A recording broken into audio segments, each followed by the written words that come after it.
Hi, I'm Lizzie and welcome to my channel. Now in this week's video I'm going to do a review of my No Buy 2020. If you've subscribed to my channel you might have seen a video from a couple of weeks ago which was actually me announcing my No Buy 2020, but it was up a year late. So just to give you a recap if you haven't seen that video, at the end of 2019 I decided to do a no buy in 2020, and I did a little video that I was going to put up on my YouTube channel back in January 2020, and it never went up. And when I stopped all my YouTube last year with the pandemic, and when I started up again this year I realised I had quite a few videos that hadn't been put up, and that was one of them. So I put it up. A few people were saying, how don't you mean 2021? And it was like, no, it's actually a year old. So I put it up anyway, and I promised that I would also then do a review of my no buy to give you a rundown of how it went and what happened, and that is what this video is today.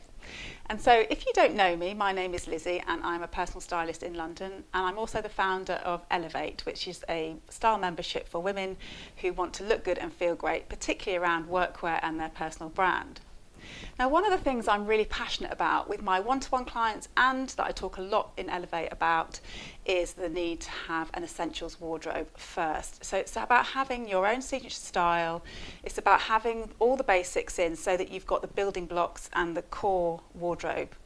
And one of the reasons that I decided to do a no buy is that I've got that. There is nothing that I don't have that I need in any given situation or anything that I'm going into. And I thought, I just felt like I was buying replicas of things that I already had, just maybe in a different colour. So at the end of 2019, I thought, I'm going to give myself a challenge. I'm not a big buyer, so I wasn't doing it because I was really conscious that I was over shopping. I'm not an over consumer. I don't find that I don't buy expensive things. I haven't got myself into debt through shopping, or I haven't got a shopping addiction or anything like that. It was merely a challenge to myself, thinking, look, I've got everything I need. So that's why I did it. And so I set off in 2020 with that idea in mind, and obviously everybody knows what happened in 2020. When I started it off and I did the video at the beginning, I wasn't, we didn't know what was going to happen, obviously, with the world pandemic, global pandemic. So to get to March, and I find myself in a situation where obviously my business, which is one-to-one in personal shopping and styling, basically ground to a complete halt. And at the same time, in March in the UK, we were put into a situation where we went into lockdown, and at the same time my father was ill, and he went into hospital. And when it was time for him to be, basically they emptied out the hospitals, and he could have either gone into a home or come home, and I decided that I would go and help my mum and have him come home, and we looked after him until he passed away in April last year. And so I left London, and I didn't take that much stuff with me, and I left exactly pretty much around this time of year, which was quite cold, but the odd sunny day. And I wasn't really thinking forward, although I thought I might be gone till June. I wasn't really thinking forward. It's hard to imagine, isn't it, in March what you're going to need in June, in the end of May. So one of the things that happened for me in that no buy is that I just didn't have some of the things I needed. So when I started the no buy anyway, I did sort of say, look, there are going to be sort of caveats to it. One of them was if I put weight on, which I didn't, so that wasn't a thing. But also if anything wore out, I could replace it. But also, obviously, I didn't know that I'd be in a situation where I'd be, hundreds of miles away from home without clothes that I needed. So one thing that I did buy when I was in lockdown is I bought myself some yoga gear. And again, that's a bit different than, it's not really the normal thing that I was thinking of when I decided to do the no-buy clothes, because I wasn't doing yoga every morning. But when I went into lockdown, I started doing yoga with Adrienne.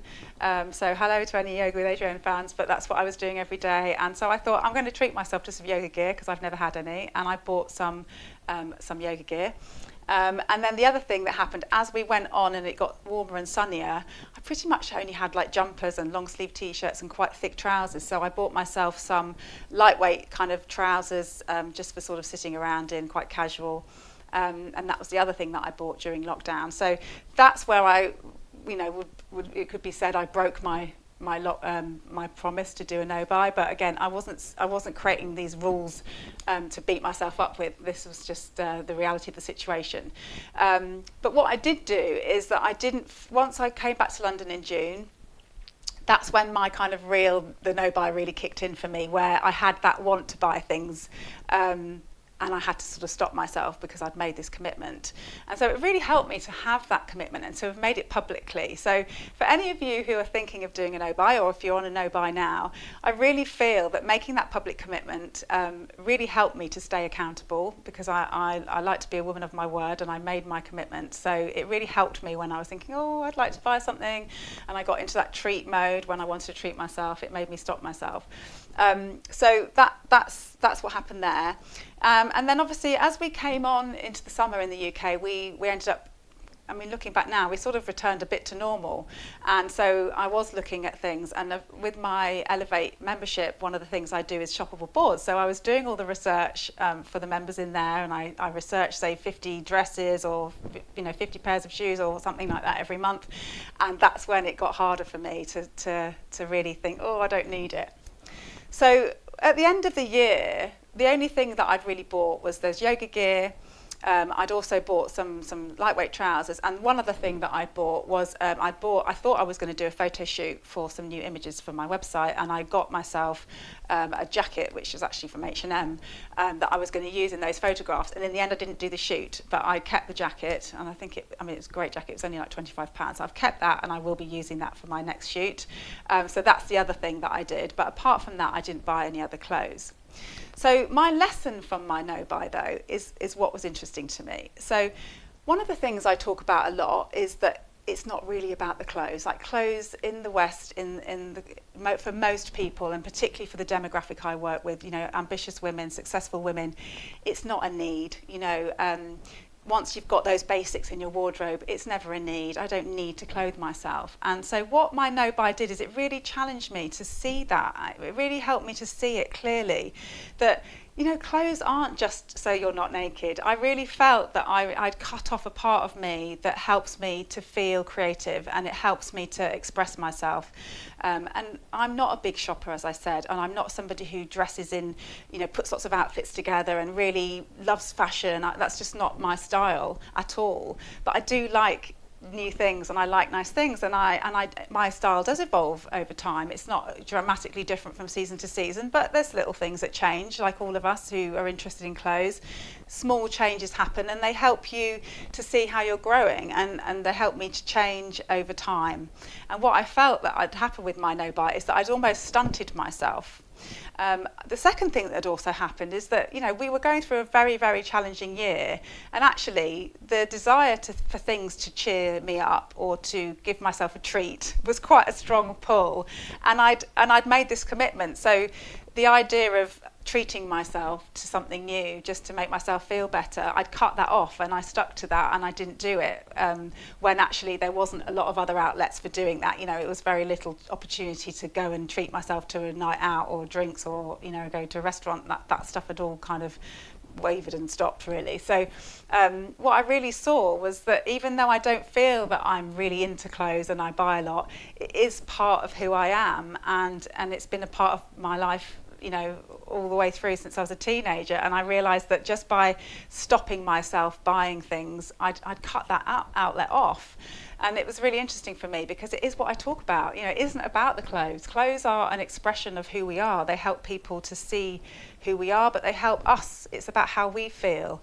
And I really got a lesson in that for myself with this no-buy. So would I recommend that you do a no-buy? Well, there's a couple of things I'd say.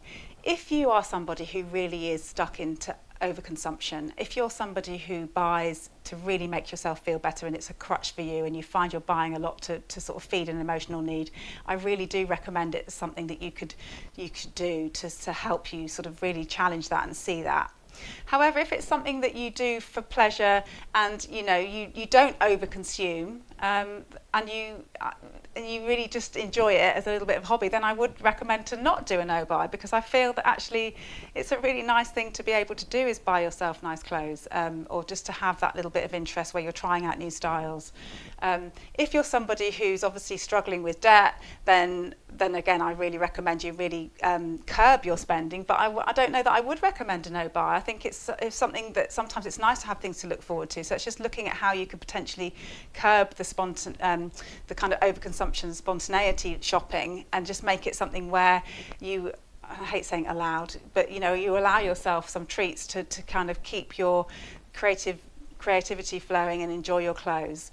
The other thing I'd really like to say is that I think that if you have a core wardrobe of essentials, then you don't need to be buying those things, and you can use the kind of areas that you've got to express yourself a bit more better. So you can buy things that are a little bit different. So maybe try to do, which is what I'm doing, is when I buy new clothes, is not buying things that I've already got, but really trying to see if it's a hole that I've got that's something new to experiment with. So for example, this year I've bought a little bit more jewellery than I normally buy. I don't really wear jewellery very often, but I've started wearing a bit more, and that feels a bit more of a creative expression for me, to be doing something a little bit different with my jewellery.